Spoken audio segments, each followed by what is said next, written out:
Welcome everybody for the fifth part in our six-part SADC Futures training series on developing skills and capacity for applying foresight for climate resilient agricultural development.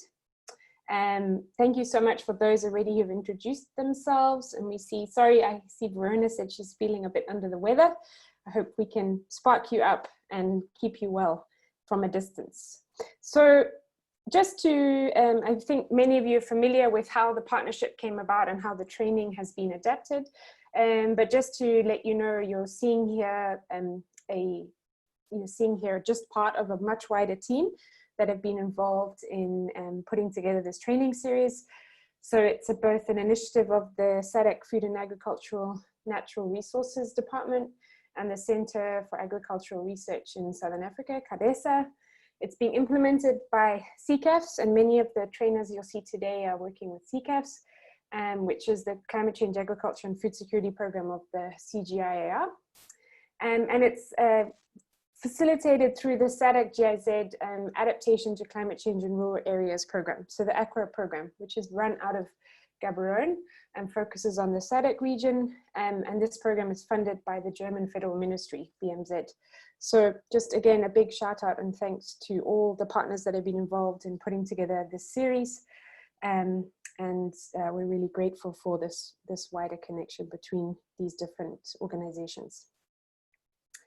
So we just wanted, like we would ask if we were all in the room, it would be really nice to just find out which category best describes you. I think you would be used to this poll if you've been with us for a few of the webinars. But we just want to check if we have any more different categories or who we have with us today. So if you can just vote on the poll, gives us a really nice sense of who we're speaking to, what expertise we have in the room we can draw upon, and where people's backgrounds are. And if you do put other, please also just let us know what that would be. Great, we're seeing a new category that we haven't had that well represented before.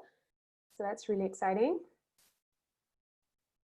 We've got about 60% of the votes, so we'll just get a couple more votes. And welcome to those who are just joining us as well. Thanks for your messages in the chat box. Okay, I think Pierre will get to about 80% of the vote, I hope, and then we can end. Just a couple more votes. Great. I think we can end the poll now. Right.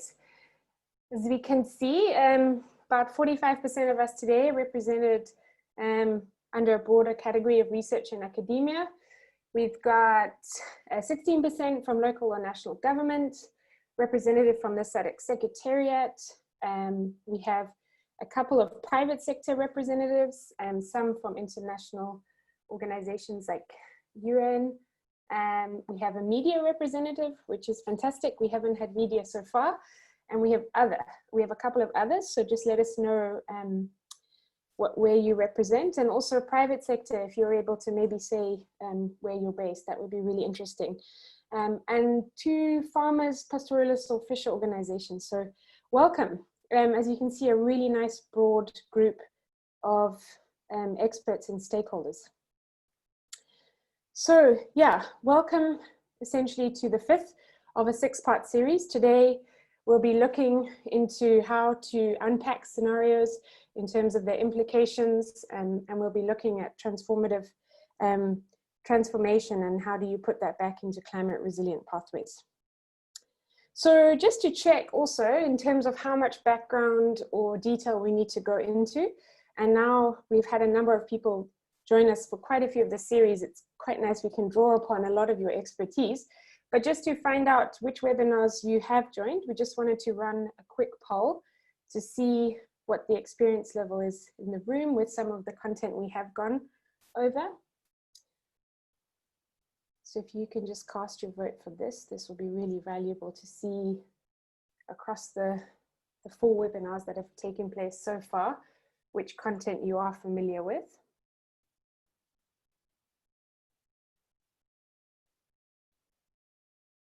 Great, we've got about 60% of the votes. We'll get a couple more votes just to make sure we know what everybody is covered with. Quite an even spread. Interesting. Okay. Let's just get a couple more votes, and then I think, Pierre, we can close this poll. Let's see if we get to 75.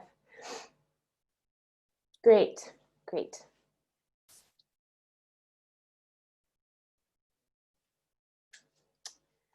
Okay, well, fantastic. A majority have managed to attend all 4 webinars, so that's fantastic. We have some Foresight experts in the room with us, so please feel free to jump in and facilitate at any time. And we have quite an even spread of people that were able to join the first one, the second, and the third. So some people who got the introduction, some people who maybe gone through some of the tools around analysis and interpretation. And we do have 10 new members to the webinar series. So we will make sure that we try to go over some of the techniques and the definitions. And for those who have attended, hopefully it's a good refresher. So thank you so much for letting us know who's, what you have attended. It's really good to know that. Yeah, and I think we did ask this at the beginning, and we're really interested to just still see, because we are getting a number of people coming back and people have different expertise. And I think the breakout groups last week were fantastic to actually get to chat a little bit more. I know in the breakout I had, we were discussing where people were from agriculture or climate change, or they hadn't had any background in this area, but they were interested in Foresight. So we just want to run the poll again to understand what brought you to the training. So was it from a theme or the region, or was it from more around the methods and the tools? If you're able to cast your vote for this, will also give us a good sense. As you know, we're going to be publishing and finalizing a toolkit and all the materials at the end of the series. We want to make sure that we cover a lot of the interest and the methods that are key to the participants. So we got about 50% of the vote. We'll try to get a couple more just to really know the spread between themes, region, and methods, and see where everybody's at.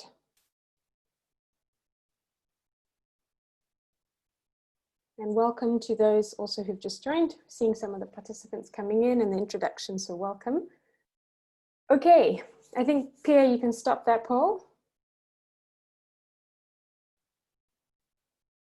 Great, so yeah, 30%, the majority vote is around applying methods and tools. So this is fantastic, and that's actually what we'll be finalizing today is our plans for the final webinar next week in terms of application and getting your case studies and ideas, so we can make sure that you go away very equipped with these tools and methods and how you can integrate them. Lots of people interested in understanding climate resilience, quite a few, but a little bit less on agriculture and food systems, and lots of people in terms of learning and applying the Foresight tools. And quite for a few people, it is a new skill set or subject. So thank you very much. That's really, really useful. Yeah, I'm sure you're all familiar, as a lot of you have been with us for the series, but just for those who are joining, we've just to give you an overview of, you're obviously here as part of the facilitated Foresight training. This 6-part webinar series, we're on webinar 5 today. There is also a lot of accompanying aspects as part of the SADC Futures project. For those who have attended all 6, there will be a certification, and also there will be a toolkit, including all the slides and the materials, and a full series toolkit on all the webinars, and a lot more that will be coming out at the end of the webinar series. Sorry. And then there's also an e-learning platform that we are developing, which will be accessible on the CARDESA website. So this will be, again, a certified online course, which you can download. You will then be able to work on it offline and submit the modules. So this can be either a refresher for those who have attended the webinars, or for any colleagues you know that maybe were not able to attend.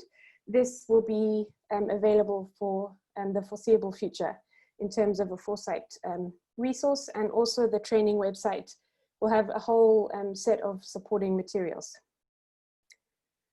Yeah, so I think also those familiar, we try to make these webinars, this is training, we try to make them informal and very engaged.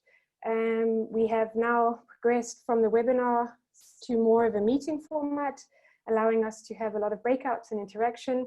So just some kind of tips in terms of engagement is just to keep muted when you're not speaking, to try and make sure you're comfortable, and that we will have a bit of a break. And we also have a number of breakouts today, so that gives you a really good chance to ask any questions to your moderators, and please use the chat box throughout. We will be answering and trying to accommodate as many questions, and whatever we can't get to in the webinar, all of that will be on the event and website page.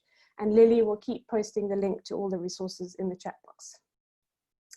So yes, well done. We're at number 5. So fantastic. It's been a huge amount of content and process that we've gone through over the last 5 weeks. Today we are looking at the last sort of tools and methods section in our framework, and really kind of how do you unpack scenarios to take into account uncertainties, and then how do you build your strategy around what you've learned from your Foresight process. So today we are at the end of this framework. For those who have joined us throughout, you would have known that we've worked step by step through the Foresight framework in terms of different tools and methods that we've gone over. And today we are starting in the reflection stage, and then we will be finishing in terms of strategy. So by the end of today, we would have worked our way through the whole of the training framework. So for today's webinar, the key flow will be that we will recap and also do some reiteration on the scenarios method as a really key process and method within Foresight. We'll be looking about how to review and create storylines or scenario narratives. And then also, how do you take implications from your scenario process and build that into building a strategy? So we have a first breakout, which will allow you to really practice this as a group and to work on this. And then we will reflect together on in terms of findings and how to do both kind of take scenarios and then build actions. And then we will be defining around transformation and what are transformative actions. And then a second breakout, which will also allow you to try and put in that learning around transformation in terms of how could that impact some of your future plans or strategies. And then we'll be closing in terms of learning about applying that in terms of strategies and pathways. And importantly, right at the end of the webinar, we have a short section where we would love your insights and priorities for what tools or methods you want to go over for webinar 6. So webinar 6 is very tailored and designed to what you want to go over. So to go back on last week's webinar, and for those who are new, this is a good test from the beginning, but we do have a number of experts now. We wanted to run a little poll in terms of, we taught scenarios through a step-by-step process last week. So we would ask you, do you remember those steps? What would be the key steps to building scenarios? If Pierre can run this poll.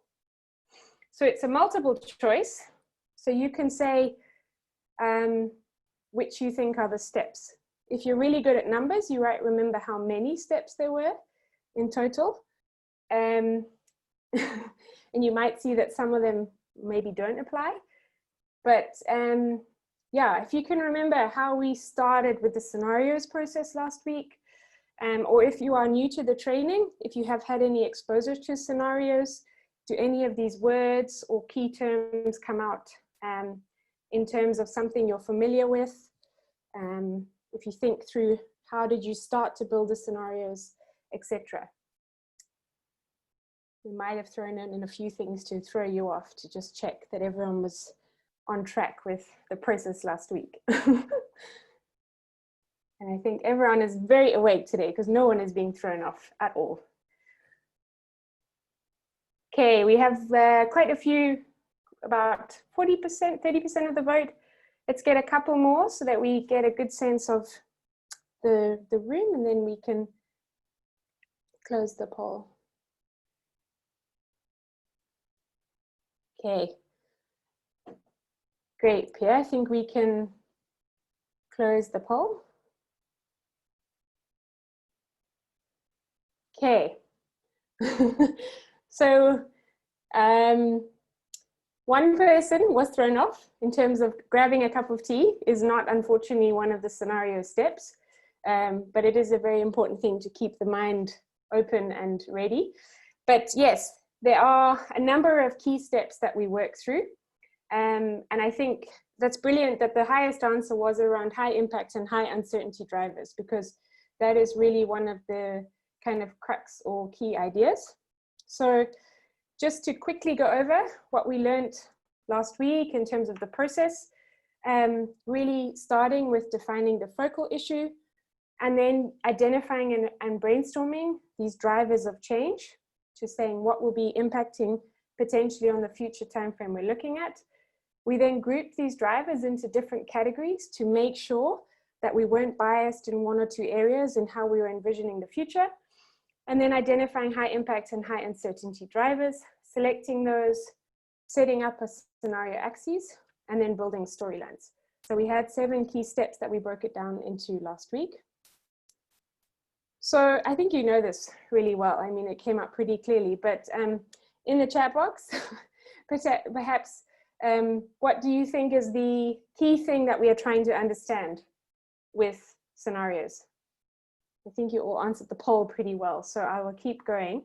But if you want to answer in the chat box in terms of what are the key things that we tried to unpack. I gave a very easy hint, actually. Yes. So like you just said in the poll and your primary results, it's really about identifying drivers. And what you're seeing here would be, I guess, the second step in terms of the brainstorm around drivers and seeing what are the key things that are impacting, and then you organize these into categories. So this is a really critical step around building scenarios, is trying to see what are the key drivers, how might these impact the future that you're planning for.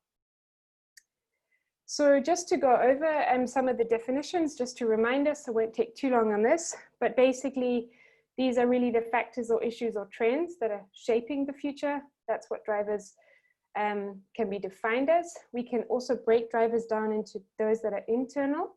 So for example, if you're looking at a farm system, maybe what's happening on that farm or influencing those decision processes for that family or community. And then external drivers are ones that are like less controllable. So for example, a political change or a market change, etc. So both internal and external drivers that are impacting the future. And then when we cluster an individual trend, and those drivers are all moving in a direction, we can also term this as a driving force. So for example, something like climate change, which we know is a strong driving force in the future of SADC. So again, I think this came out quite well in the poll, but in the chat box, if you just want to remember in terms of the scenario exercise, when we group these drivers, what are we looking for? Are we looking for drivers that are what and what? So I'll just give you a couple of seconds just to, if we see any responses in the chat. We're looking for drivers that are we've seen 1, high and low impact. High impact, high uncertainty. Getting there, nice. Absolutely. Great. So that's exactly it. We're looking in a scenario exercise, we unpack the drivers that we think might have the highest impact on the future situation, but also those that are highly uncertain. Because by playing out the drivers that are uncertain, we really get to really understand through these narratives what might play out. So for example, we are all experiencing COVID-19. Was there any certainty around a public health pandemic and how high impact might it be? So yes, exactly. We try and look at high impact and high uncertainty. So great. Thank you so much to everyone in the chat box. Great answers. I will now, after that little refresher on scenarios, I am going to hand over to Constance. Thank you so much, Sabrina. Hi, everyone. It's fantastic to see so many people back. And from looking at these answers that I've been watching, it looks like everybody is energized and in top form. So today, moving into reflection, we're going to cover reflection and we're going to cover strategy. So let's focus on reflection right now. And the key question that we want to have answered is, what might we want to do differently? So in order to move into that, let's just remind ourselves of what tools are available to us. So in reflection, we want to understand the implications of our scenarios. And then, as Sabrina's already mentioned, we're going to move into transformation and look at elements that will allow us to make transformational change towards our outcomes. So let's focus in on scenario implications now. And I'd just like to introduce this. We're tying very closely to where we ended last week. So scenario implications, it's a method that we use such that once we've developed our scenarios, our storylines, we now can reflect upon those and try to understand what is really emerging and what implications this is going to have for us to achieve the outcome that we want.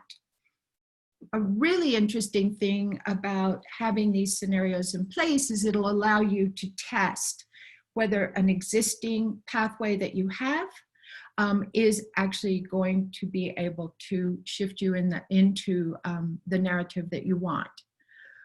And so, yes, of course, it's applied during the reflection. And so given what we've learned, we want to reflect on multiple storylines and discover what it means in order for us to achieve the future and to develop some initial ideas about how we're going to go about that. Now, we didn't get to spend too much time on actually developing storylines, so I'd like to spend a little bit of time now on that. So we left at step number 7, where we were building scenario storylines. In this case, we had a couple of examples. One was a scenario in which we were looking at the axes of national border closing to regional integration, and we were looking at low youth employment to high youth employment. And when we build our axes, we use different dimensions to help us ensure that we cover all of the parameters. So for example, within each of the quadrants, we would have these different dimensions to help us ensure that we don't miss out on a key element. We have all talked about how we have a disciplinary focus. We want to be able to stretch our minds across multiple dimensions. So this is what it looks like. You've got your axes, you've got your, then you've got your dimensions in there. And last week, we asked you to, to talk about what the economy, for example, as one dimension, would look like in one quadrant where you have high youth unemployment and high nationalism, or a situation in which it is not regionally integrated. And this was great because you typed into the chat box a number of scenario storylines, and what Sabrina and I have done is to integrate those in. And what I found interesting was that while we asked about the economy, you actually were already thinking of other dimensions. So you gave us feedback on an increased crime rate where you have high youth unemployment and national borders closing, as well as an increase in rural-urban migration. You talked about a low standard of living. You talked about increased informality. And someone was looking at that all of this through a different lens, which was, hey, we might have an opportunity in the long term. So that was quite a positive takeaway. And then we asked again about agricultural productivity. But in this case, what we were asking is, what will that look like where you have low youth unemployment, and high regional integration. And again, you came with storylines. We were focusing in on productivity, and you came with increased youth participation in agricultural value chains, productive mechanized agriculture with low labor intake. But you also talked about increased access to agricultural markets, increased well-being, and landlocked countries will be better off. And in the political realm, you mentioned political stability. So this is a set of storylines in 5 dimensions in 1 quadrant. So now we want to talk about, once you have that, what might you find in terms of actions? So for example, in scenario 1, and these are some that we came with, but building on some, if we looked across all of the scenario storylines that would be developed throughout this matrix, you might find that some of the actions you need to take to increase the chance of getting to the future you want, or avoiding the negative storylines, then you might start to unpack some actions. So increased agricultural productivity, we would have to work on that. We'd have to create green jobs. We'd have to build synergies and coordination across the government sectors and the stakeholders, enhance production, nutrition flow, etc. So we've gone from looking at our scenario storylines to now just positing some actions that we could take, because we have now fleshed out these scenarios. So if we look at the second scenario, low climate risk to high climate risk, and low disease prevalence to high disease prevalence, again, you would look across all of the storylines in all of the quadrants and start to unpack some actions that you could take. So these are scenario implication actions. So scenario storylines, potential actions. So now what we'd like to do is take the opportunity in breakout groups, and we want to have you practice, or us together, to build scenario storylines. We're going to do that for 10 minutes, and we'd like you to also then, after you've built your storylines, put your ideas there for actions or activities that could help you achieve the positive storylines and avoid the negative storylines. So each group for the first task will get 1 quadrant to work with, 2 drivers, 5 dimensions, and you provide 1 scenario storyline for each of the dimensions in the quadrant. Then after 10 minutes, we're going to invite you to, at your table, I like that, at your Zoom room table, we're going to invite you to fill out some ideas for actions or activities based on the storylines you've developed. So just to be clear, an action or an activity in this case is something that helps us achieve the positive storylines or avoid the negative storylines. And just before Pierre gets us into our groups, I'm going to also just say that when we come back, each group is going to have 1 minute to highlight either one of their storylines, descriptors, a proposed action, or a learning or feedback on the method that we're using.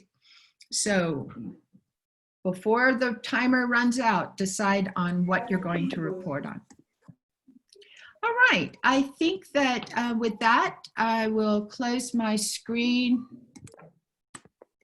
and invite Pierre to take us into breakout rooms. We have moderators in each room if there are any questions. We look forward to working with you. And welcome back, Sabrina, and the rest of the participants. Great, thank you. We're all back in breakout, and yeah, we got more people on video, so good to see your faces.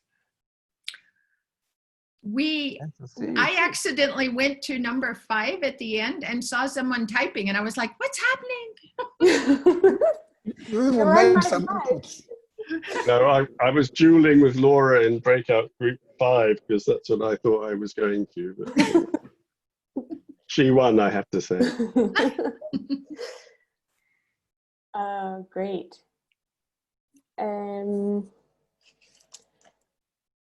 Pierre, you're going to start your evil timer just now? Shall we try that? Yes. I've warned them. I've warned our group. Okay. Can you see it? Yes. Yes, I can see your evil timer. Oh, come on. It's a game show. Yes, game show. Kati from group 1. Do we have Kati back in the room? Let's see. Okay, I was muted. Okay, Kati, you've seen our evil timer. Can you see Pierre's timer? So go. Give us one feedback from our group. Okay, we talked of the storyline. Our storyline was on dimensions. I'll go with agriculture because I'm in the field of agriculture. So I'll take this one on agriculture productivity. We talked of high disease infestation and reliance on agriculture. Okay, there was also water is the key consideration in dimensions environment, I think. So our action or activity, we talked of maybe doing irrigation, then exporting water, and doing aquaculture on the dam that we said is storyline that we developed. So we can also do aquaculture. We can introduce new breeding programs, and I'm sorry. Well done. Well, the time is up, but you gave us an action and a feedback, so fantastic. Right. Okay. Group 2, baton, here we go. Well done, Kati. Great, well done. And I'm coming in on group 2 because I ran out of time. So my poor timing on my facilitation, I couldn't see the timer so I won't be mean and set somebody up to report back. So I will just report back that we particularly focused on the dimension of economic investment and trade, and really thought about how that might have different impacts in different parts of the region, which so the emigration might be actually about movement from one part to the other part, and how that might drive conflict and depress economies in one part of the area and improve economies in other parts. And so then we really thought about actions around climate investments, increased regional integration, and working across the region. 0, well done. Okay, group 3. Bongani. Group, sorry. I thought it was another group. I was volunteered, so I'll be quick. We looked at the dimension of economic investment and trade, how it can be affected by high climate risk and high disease prevalence between humans and animals. And we identified a few things, such as the decrease in GDP due to decreased production and productivity. That is in the storyline. Animal disease affecting trade, and also access to markets, inputs, and then animals and their products not being traded across the borders. Some of the actions we spoke, we have 2 target information services as the first one, to get adequate information, and the second one was the early warning systems, proper surveillance for diseases. That's it for our group. And Bongani's got 15 seconds to spare. Give us a dance. Come on. Okay, fantastic. Okay, group 4. Okay, I think this is me. I think no other volunteers. Okay, so we were in the world defined by low climate risk and low capacity to implement policy. So we filled in quite a lot of our table. So under the economic dimension, for example, we think there'd be good production conditions, but high insecurity for producers, low opportunities for foreign investment, and generally this is one of several of these dimensions that would actually reduce regional integration. One of the ones I thought was pretty interesting from the group was on agriculture. So we thought, particularly with the commercial sector in this world, we'd have unsustainable production systems with, for the smallholders, it would be insecure access to the inputs needed. And for an action, we came up with various new technologies, hydroponics, permaculture, that could help to really alleviate some of those issues. Great, on the dot. Okay, group 5. Okay, hi. I didn't get a volunteer to report back, so you're hearing from me, but the group was really active on giving lots of great ideas, so we were able to fill out the whole table. We were in the scenario of high youth unemployment and low disease prevalence, and so we came up with some nice storylines within each of the dimensions, and then some of the actions and activities were kind of cross-cutting, and we said things like, the government can help facilitate access to finance, because with high unemployment, people will need to be more entrepreneurial, and they could encourage the youth to help become stewards of the environment and to get involved in agriculture, to stay in the rural areas and create cooperatives and things like that to encourage entry into small livestock farming and diversified agricultural production. And then also policies would definitely need to be implemented. So that was one of the things that we also highlighted. Fantastic. Group 6.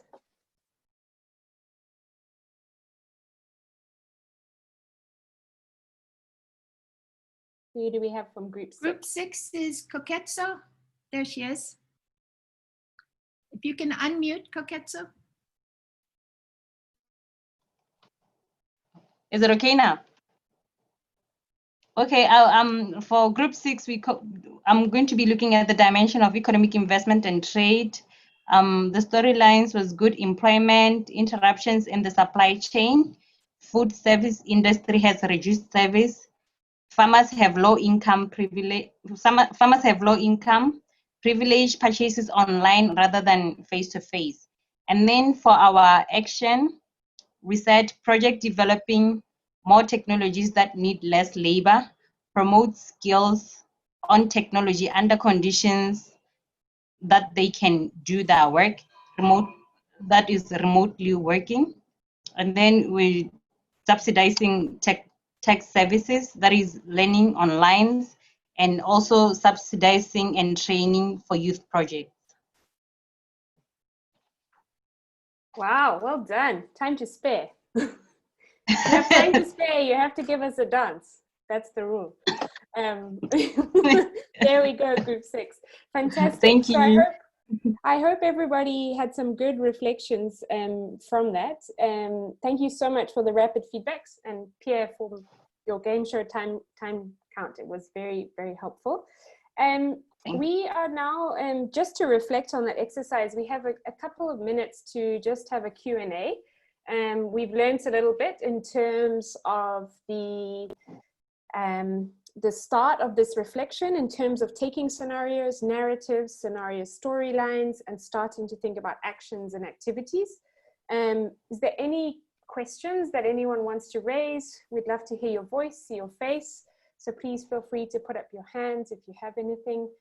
We've got just a 5-minute Q&A, and we'll have a little stretch before we go into the next session. So anyone have any burning questions? And also from any of the groups, if there was something that emerged as a question on the methods, please let the wider group know as well. So we'll see if there's any questions that come up.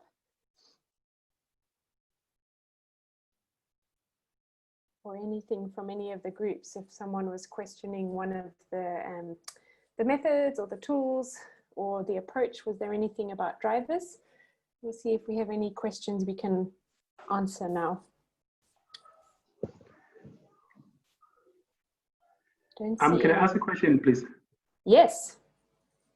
Is this Sandile? Who do we have here? Sandile. Yes, Go ahead. The floor is yours. Yeah. So I think on the one hand, I think when you start doing the storyline, I think it is possible to. It's almost like it depends on the people in the room, such that your stories can either be reliable or unreliable. And then now you take those reliable or unreliable stories and you take them to a policymaker or somebody that needs to fund the action. In a context where there are limited resources and you are talking about chance, dependent on who was involved in the scenario development process, then there are limited resources. So it's like, if you take money and put it into this thing and it doesn't happen, it's a mess, So political decisions are almost made on, not just on population gains or country gains, but also on political gains. So there's this sort of give and take context of which evidence do I trust and which evidence don't I trust. So I think it's a two-way question. I think on the one hand is, how do you verify your storylines? And on the other hand, how do you convince action in a context of limited resources? Thank you. Can I have a go? Hello? Yes. Job, do you want to respond? Are you going to respond to that question or a new question? Just a quick one. Sure.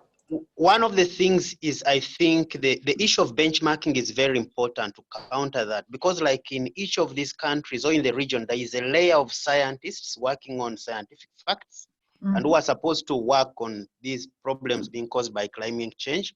And then we also have politicians who have their political agendas.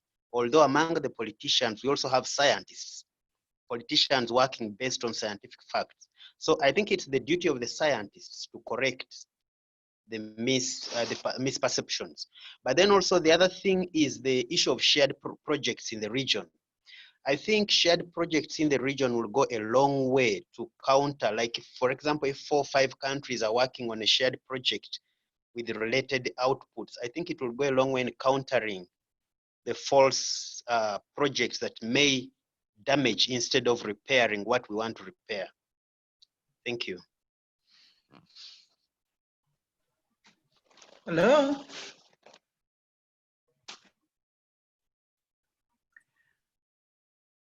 Hi, Zulu. Yes, speaker is okay. Go ahead, Zulu. Yes. I think what you're saying is very important.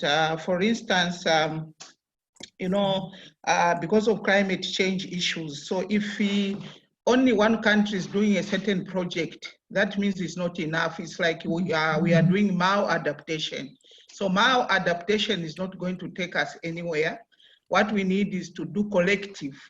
So what he's saying is good, because if we did that, we are going to achieve, even the results will be seen. But for just a single country to do it in Southern Africa, it will be like a drop of water in the ocean. So we need to do it collectively. Thank you. Excellent. Fantastic. I'm just trying to make sure I record what these insights are. So thank you so much. I think, Sandilia, for starting us off with a really good, critical question. I will try to take a... to note, Sabrina. Pardon? 1 point to note. So yes? it would be very good to have shared projects and do things collectively, but also taking into serious consideration of the fact that we are at different levels right now. We wouldn't want to slow down those that are ahead, and we don't want to leave far behind those that are behind. So it would be nice to find a way to harmonize everything that is going on for everybody to grow at the same percentage. Fantastic. Right. Very nice. I really like this. We don't even need to be here for Q&A because we're having such a good discussion. So I think that's fantastic. I'm going to keep trying to register answers. And also, because you are all now Foresight experts in webinar 5, and for some of the questions, just like Job and Zulu made some interventions there to respond to Sandilia, please also keep using the chat box. Sandilia, I will try to quickly just address two of the things. I think what you said is absolutely right. And often you'll see the word participatory scenario process. And the whole idea around building scenarios is getting multiple stakeholder viewpoints. You're exactly right. We might have randomly been grouped into breakouts today, and it might have happened that 5 of us were from academia and we all studied agriculture. So then when we build a storyline, it's very biased towards what we know about livestock disease, about productivity, etc. So our storyline and our actions and our activities that we're really trying to push become very much based on our backgrounds and our biases. And it's exactly right, because imagine that process was then going to take that in terms of resource allocation or a policy change. That's not very representative of a group. So we really try to say that in scenarios, it's a participatory process and you try to get as many people involved as possible. And I'll try also to link in Olaf's question here, because he said, do the drivers always have to be linked? And I think that's also what's really important, and we talk about it in terms of building multiple scenarios, is the idea with scenarios is to try and put as many different driver combinations as you can together, to really look at as many different viable or plausible futures. And then that really gets you to these like different dimensions. So absolutely the drivers don't have to be linked. And to be honest, Olaf, to open up this future thinking, to push different drivers that you often wouldn't see in combination is really, really valuable. To get that sort of like, actually, I've never thought of a public health driver being mixed in with a socio-cultural or something like that. So you can take different drivers in different combinations. And then Sandilia, to try to wrap up on the question around which evidence do you trust, we here also are learning about a qualitative method in terms of scenario building. So we're building qualitative storylines. We're building them based on what we know intuitively and what we think might happen. You often mix, it's called a mixed methods in terms of scenarios. So you mix qualitative information, and then we go to our evidence and our models, and we say, are we actually seeing that this might happen in 10 years? Are we seeing something about disease prevalence, etc.? So you mix your participatory qualitative process. So you get many, many people involved who have different viewpoints, get their qualitative information, and then you package the evidence also to say, okay, so from our qualitative scenarios, we saw this. Can we look at some data and see if it matches? So I think those are amazing. We're getting such good conversation in the chat box. And I wonder if Claire has raised a really nice point, and I wonder if she would want to state it. Yes, I will. I'll come in because I think it's a key point, is that what we're not doing with scenarios is predicting the future, because we don't know quite how the future will turn out. And it's really important that what we've been talking all along is about uncertainties, and the fact that there are these critical uncertainties that we don't know how they're going to play out in the future, and therefore how the future will look. Because we don't know quite how climate is going to be. Are we all going to pull together and reduce the climate risks, or are climate risks going to run away?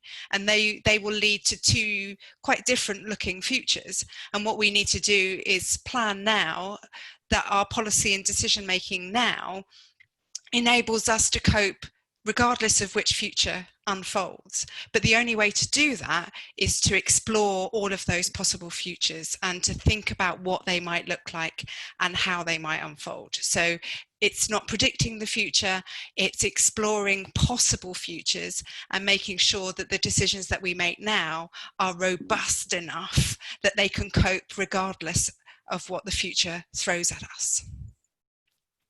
That's so nice. Thank you for that. Because I think the bottom line is we're trying to build resilience. right? And so we don't necessarily say we're going to have to put all our money to do this one thing. We're trying to build resilience. So you're going to continue to improve the situation and make yourselves more resilient to the potential outcomes. Fantastic. Olaf just asked another question in terms of, absolutely right, the number of combinations linking different drivers and the depth to which we explore them seems endless. How do we focus and prioritize? Absolutely, Olaf. I mean, we could be lost in a scenario future world for days, you know. I think the key thing is how we've tried to try and constrain it is to say, remember your scope and the time frame that you're working on. So it already gives you an issue focus. And then I think what's really critical in the next step is in terms of the dimensions you might choose, think broadly within your scope. So you don't want to, even if you are thinking about agriculture, health or education is still important, but think quite clearly in terms of which dimensions do we want to explore in our storylines and which ones maybe are not so important. So I think the first two steps in terms of your scope and time frame for your scenario exercise, and then thinking which dimensions might be important, then allows you to sort of give a bit of a focus in terms of how you do drivers. And if we didn't answer that in enough detail, just keep asking. We have to move on from this Q&A in terms of time. So please keep registering any questions. We've got another Q&A after the second breakout. I'm just going to quickly share my screen as we move on to the next phase in terms of transformation. Sabrina, would you also share 42 so that we can just look at that before we move into the next Yes, of course. Thanks so much.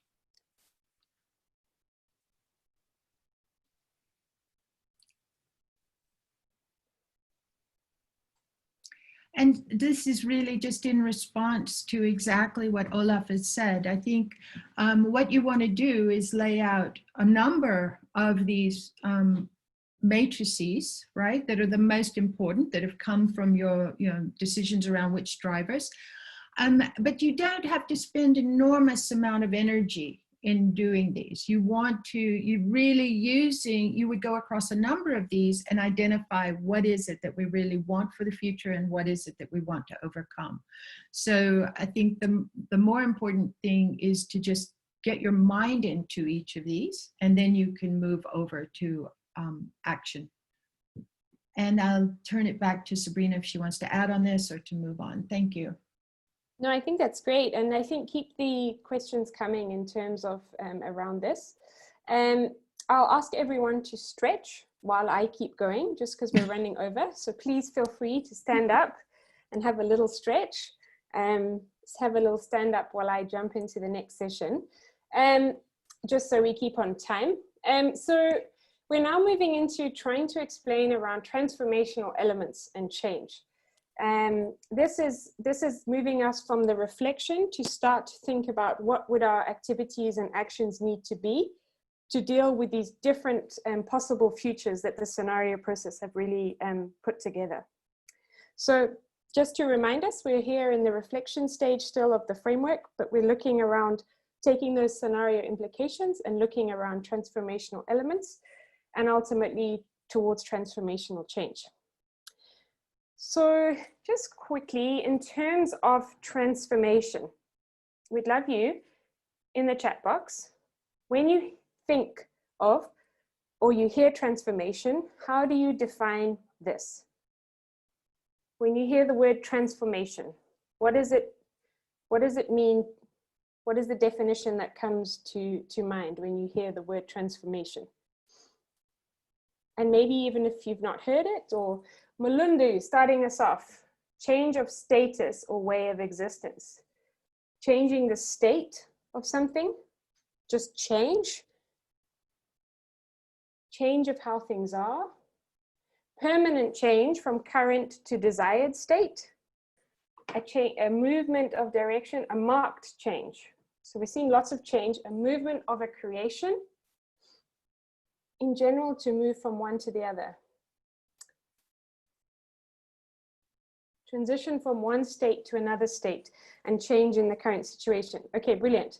keep registering these definitions because it's a really interesting topic. We want to make sure that we gather as many definitions. So one way of thinking about transformation or transformational change is that we can apply transformational elements. These are aspects that could be broadly grouped under either policies, interventions, or partnerships that come together to signify this transformative change. So I think everyone really got the change aspect in their definitions. So transformative change includes long-term changes in the way we operate and may shift us into a completely new system and process. So remember in our second webinar, we were looking at systems. We might move to a completely different system. And this might be significant or even in times radical change when we think of transformation.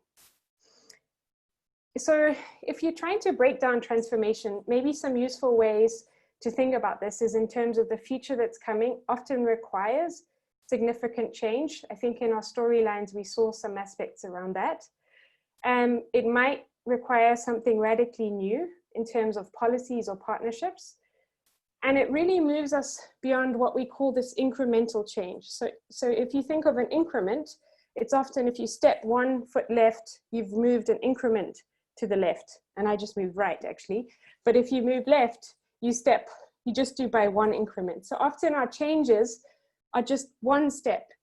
And transformation is trying to say you need to take a really long and bigger change or step to get towards a different system. So we have gone through earlier in the series in terms of building climate resilient pathways. And again, remembering that many people were familiar with the idea of building impact pathways or theories of change. So I won't spend a lot of time going into this, but if we had, for example, some of the pathways that we explained, and I think someone's annotating the slide. If we had something around the climate resilient pathways in terms of thinking about, we had agroecology, we had markets, and we had digital extension. You would run through this process of building a pathway and coming out with an outcome. And so what we're trying to say with transformation is often we build potentially a project plan or a strategy or think about future actions, but they might not be transformative. Yeah, so that we have to think, are the actions and activities that we've gone and thought about, are they really suitable for this potential future that might be coming? So one definition, this is from a report that was actually just released by CCAFs in the last, I think it's 2 weeks, really looked at unpacking what is transformation, and they had a focus around transformation in the food system. So this is one definition that was offered up from that report and from those authors that worked together on this.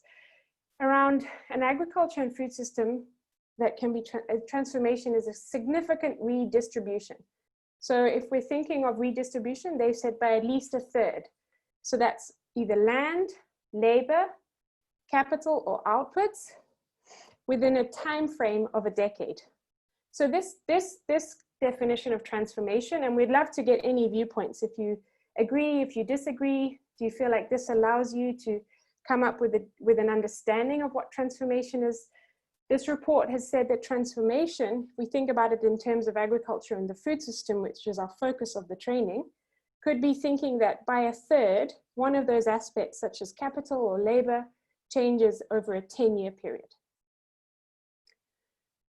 So we can break down the categories of transformative actions. In the training, we've tried to break these down to make it a bit more accessible to understand what would be something transformative in my planning, how could I build a strategy or action around that. So we can think of things either about integrated and adaptive interventions. So do we have transformative interventions?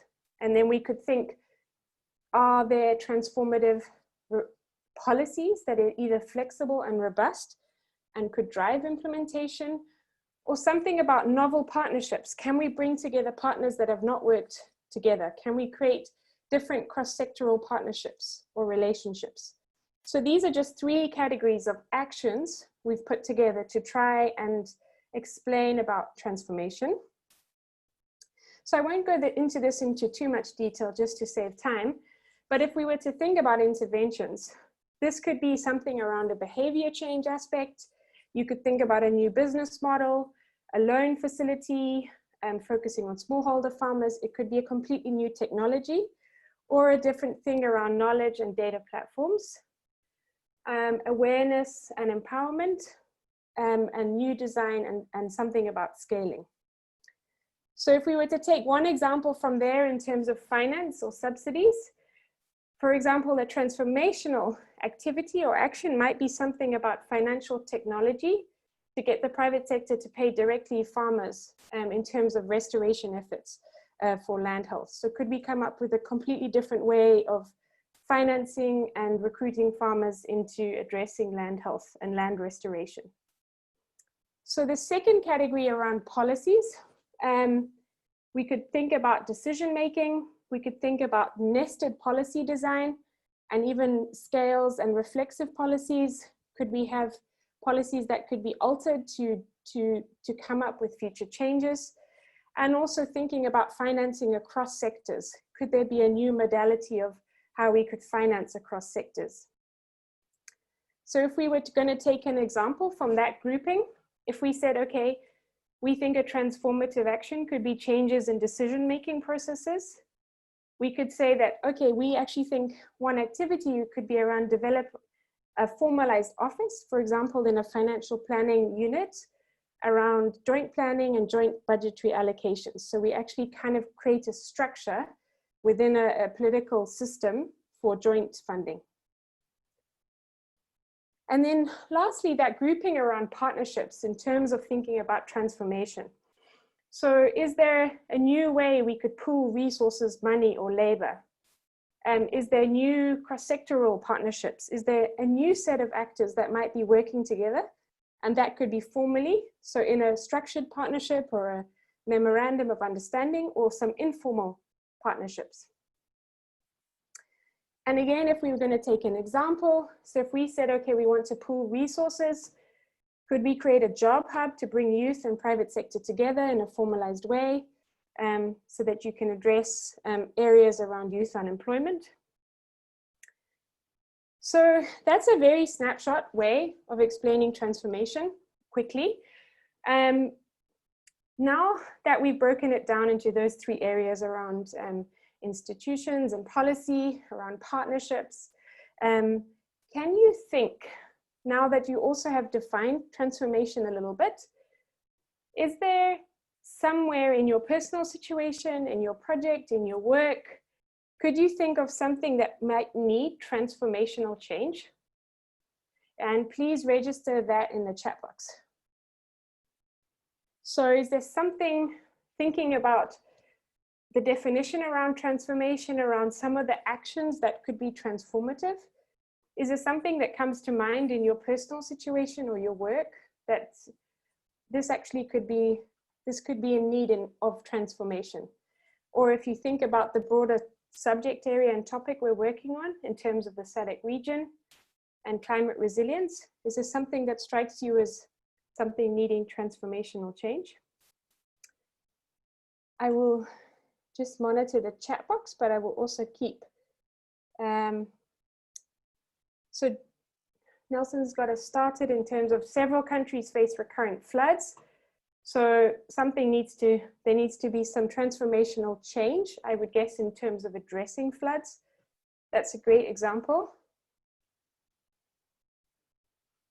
Donor projects and donor program timelines needs transformational change. I would absolutely agree. Creating new farmers, engaged, educated youth in agriculture. Forestry projects, Justice has mentioned. Okay, so we're starting to see some ideas that are popping up in terms of what needs to have transformational change. Now we will go back into our breakouts. You created some activities initially and some actions. Remember you said from our storylines, these are the actions and activities.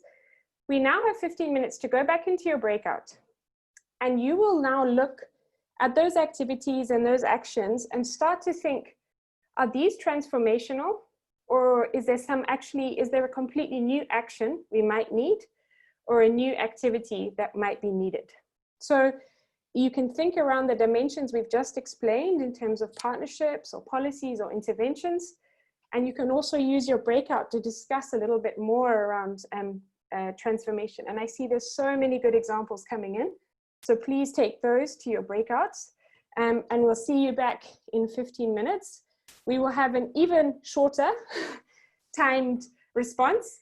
So Pierre's clock will click you down for 30 seconds around, please just reflect from your group, either a transformational example you came to, or something around unpacking transformation as an approach or method. So you'll have 30 seconds, and ideally we want to hear a new voice from your group, please. Sorry, shutting gap. Pierre, can we have your countdown timer? I'll quickly ask group 1. Just your 30-second, who's from group 1? Feedback. Oh, that's my group. Yeah. Mulako, off you go. Okay, so we came up with 2 transformation ideas. The first was under the economy and trade. We said that we could possibly think about legislation such as the ban of certain imports to support local production of certain products. And then for agricultural productivity, we talked about green subsidies. We're trying to incentivize the uptake of practices such as climate smart agriculture to enhance agricultural productivity during a time of high climate risk uncertainty. Super. Wow. Well done. Group 2, 30 seconds. Who do we have? Liesel. Yes, hi, good afternoon. So when discussing the climate risk, we were looking at social, cultural, gender, youth, and education. We were looking at the aspect that a lot of these issues need to be brought into education at primary and secondary level, because a lot of these children aren't aware of these issues, come out of school and then are faced with all these issues and don't know how to deal with them. So we feel a lot of the climate risk issues need to be brought in at educational level so that our youth can already prepare and think accordingly when they come out. Super. 30 seconds. Fantastic, Liesel. Group 3. So on the first one around the economics and trade, we looked at some transformational changes that could be around the partnerships at regional level between countries, also partnerships between meteorological services, partnerships with the private sector, and also partnerships with cultural groups and traditional groups at the local community level, where the implementation of change can actually take effect. Super, thanks, Andile. Sorry, 30 seconds up. Group 4. Yes, a quick one. I'll highlight on 2 main issues. The issue of boosting economies in the region and youth employment. We looked at venture capitalists, and since in Africa we have minimal venture capitalists, countries with resources could use wealth creation funds to facilitate innovation and economic activity and promote regional integration, especially based on comparative advantages of each of these countries. And the issue of recurrent floods and droughts in the same countries along the same path. We have the Green Belt Initiative under DG Agri of the EU. So this could promote forest bogs as buffers, followed by artificial wetlands as sponges to release these waters in agricultural lands all year round. Great. Thank you so much. A little bit over, but we're very good interventions. Group 5.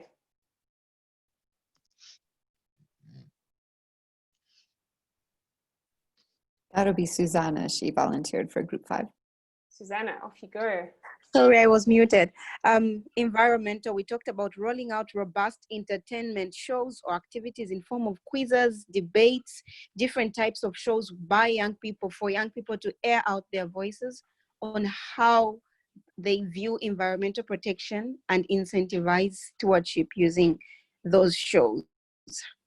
under education, also talked about transforming the curricula from using agriculture as a punishment to make it more desirable. Wow, great. Do I still have time? No, sorry, you're out of time. Group 6. Group 6, we never got a chance to identify who was going to report. Bridget, are you willing to tell us what we talked about? Yeah, so in group 6, we looked at the youths and how private sector can partner together with mobile institutions to create trainings for them so that they can try by all means to be innovative, and then also to create, like, engaging them in dealing in mobile money and things like that, so that they are better placed to transform the economy. Super. Thank you so much, Bridget. Thanks, Group 6. Wow, some really good interventions around transformation. I'm going to hand straight to Constance to just try and bring us around wrapping up on strategy. And thank you so much for those interventions in the group work. Thanks so much, everyone, and thanks, Sabrina. So we're just going to take a couple of minutes and move into the last phase. So we're going to talk about strategy, and under strategy, we are really asking the question is, what will we do differently? Last time it was what might we do differently, now it is what will we do differently? And so to make that work, we actually have identified 4 steps, and you can change these as appropriate to your situation. But first of all is coming out of all of this work, you want to clarify the outcomes and prioritize those transformative actions that you can take forward, and then engage in the new and suggested partnerships and stakeholders that have been identified. Build your climate resilient pathways or modify your existing ones. Agree on roles and financing modalities, and then get key focal points in place to get this integrated to take care of the decision and policy space. So I'm just going to take one quick example. If you remember, when we were doing planning, we had actually identified some pathways together. That was a few sessions ago. We were working on a climate resilient pathway that had an outcome around really getting all farming systems of every size to be much more diversified and moving us into a direction of resilience, green employment, and of course, climate resilience. So in our original pathway, we'd sort of set out some activities. We wanted an awareness campaign. We thought some training materials, maybe integrating and expanding training into existing farmer field schools. So what do I hear from people? Is this iterative or is this transformative?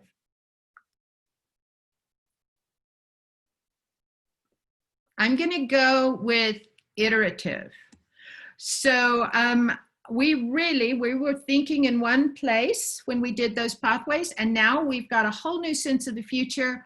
And so now we can start to transform our pathway. So now a new what? We actually want to build new linkages between large and small scale farmers, so they're working together in a co-learning capacity. As an example, establish linkages with new certification markets, and create youth-led transboundary detection protocols. We want new partners. We've talked about the farmers being, the different scales of farmers working together. Regional and global investors in telecom, that just came out in the last group, and having epidemiologists working with extensionists and health providers. So those would be some of the new partnerships, and we might have new activities now where actually you had a much wider engagement. You expanded the farmer field schools to actually be farm to market hubs, and had co-learning where you brought early warning together with market readiness. So, so we can go on and continue to transform an existing pathway. I also just wanted to take this one moment to say, when you've decided on this future and some of these transformative actions that you can take, you can also revisit what we learned about earlier in terms of backcasting, so that you can look back and say, how did we get here to this new future state that we have defined? And I think that is it for me, Sabrina. And so I think if we have a few minutes, there's some good questions brewing in the chat box. Yeah, it's great. I'd just like to invite a last Q&A before I will do a quick wrap up and get your ideas for webinar 6. So if there's any questions from today's session, so we've run through quite a lot in terms of narratives and implications. We've defined transformation. We had some ideas around really great questions on how you take this scenario, learning forward and to policy. Is there any other questions someone wants to register? We've got a time to take a couple. And then anything else, just put it in the chat box and we will respond after the webinar to this. And yeah, just seen a message in the chat box just to me, but it was about the recordings. Lily will keep putting in the link where we are saving all the resources and the recordings. So Lily will put that in again to make sure everyone has that. If I don't see a hand up specifically right now for a question, I'm going to quickly just share my screen to wrap up in terms of next week, as we really wanted to get your feedback and help us plan out the last webinar. So as Constance mentioned, we've just done a rapid review in terms of a strategy and how you build climate resilient development pathways, how you bring in transformational elements. That brings us to the end of essentially the training Foresight framework that we've run through over these 5 webinars. And what we're using webinar 6 next week is a chance to dive back into some tools or methods that you felt, you know, if there was something that you want to learn a little bit more about, if we can flesh out those methods. And then we also want to create some applications and personal action plans. So everybody leaves the training next week feeling like they can apply a specific plan or tool or method into their work. So we have this training framework that we've developed. Remember that we ran through these 7 stages of Foresight, from context right through to strategy today. We've had multiple tools, methods, we've had lots of different elements that we've gone over. And so we wanted to just hear from you what would be, from your point of view, really useful. So I'll just run a quick poll. This will be a 2-part poll on methods. So if you didn't see the second part of the framework, that's the next poll. So Pierre, hopefully, is still with us. You might. I am. Great. For the next couple of minutes, and then I have to dash. Sure. So in terms of tools, is there something from the first part of the framework that you would like to do again, or look at, or revisit in a different way? So we'll be creating some breakouts. We'll also be going over a sort of a rapid review of methods and application. So just if you could cast your vote in terms of, did you want to learn about stakeholder mapping or causal analysis again, something about analysis, horizon scanning?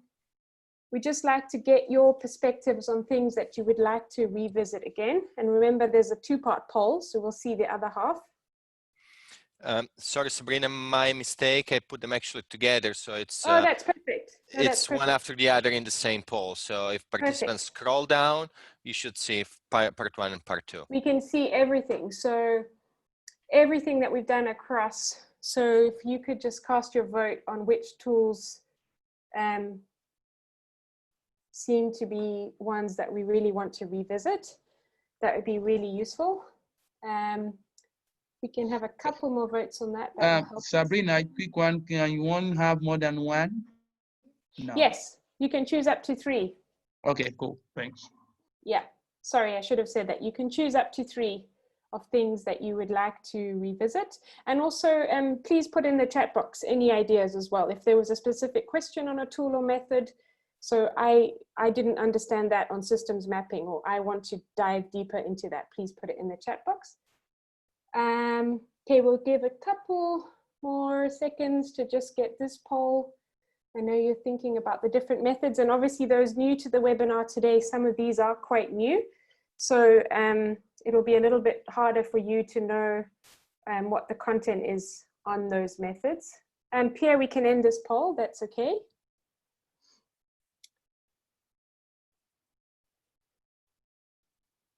Okay, so really about systems mapping, cross-sectoral, multi-stakeholder approaches. People would like to revisit that.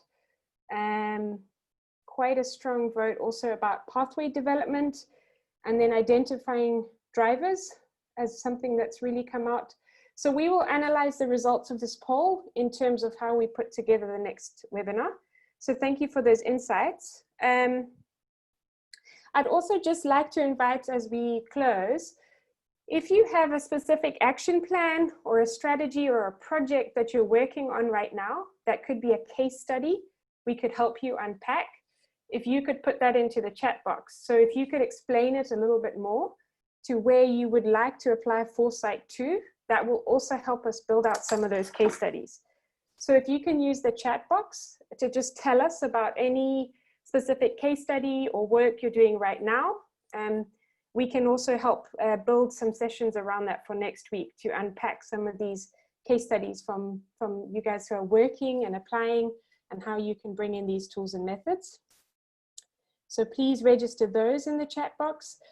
And then obviously any other key ideas or questions or application that comes to mind. And we ran that poll at the beginning that said people were very interested in how to apply these methods and tools to their work. And that's very much what we're focusing webinar 6 is, how do you take this learning and put it into an action plan that we're going to build with you next week. So any other questions, ideas, applications that you want to put in, please register those in the chat box as we go forward. Yeah, Justice, I think the same thing in terms of the sharing of resources. We will share the link, and you just put an email address. Lily can make sure to do that. And lastly, we could run our last quick poll in terms of how everybody is feeling. Are we jazzed up, ready to go? Sabrina, can you launch this? Because I'm logging Yes. off here. I've got to jump to another call, but thanks very much, everybody. We'll see you next week. Thank you. You should be able to see the poll, Sabrina, at the bottom. Yes. Right? All right. Super. Last poll. Yeah. Thank you. Still in top form. Okay, still energized, ready to jump in. Ooh, I'm seeing lots of good results, guys. We'll just take a couple of seconds to register your last feedback.